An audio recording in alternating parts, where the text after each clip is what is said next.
All right, it is 10 to 7. I got here at 4:30. I am just sitting down now, about the last 5-10 minutes in the teepee.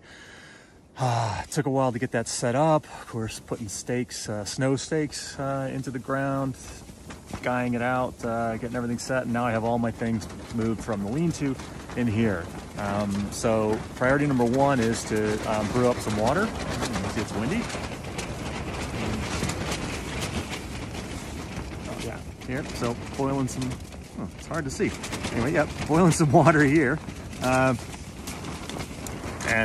rehydrate, because I had a quart walking in, less actually, because you can never start with zero water in the winter, because if you just try and melt snow, it just turns to vapor.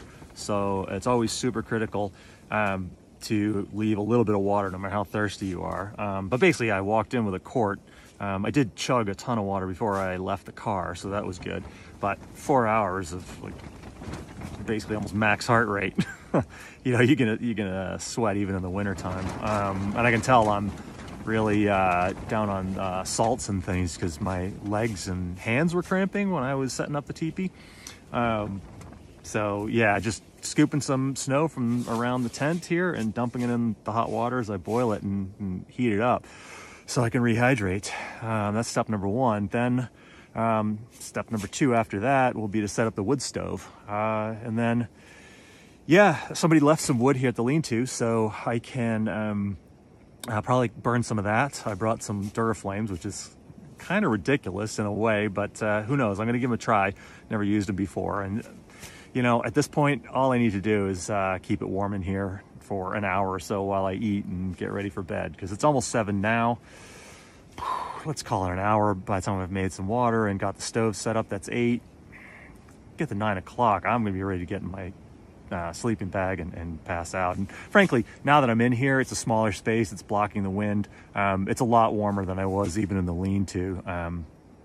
So that makes a big difference. So point being, like, I would be fine right now without the wood stove, but it would be nice to get it cozy in here. And I don't even have, you know, my big puffy jacket on, so I've got that in backup.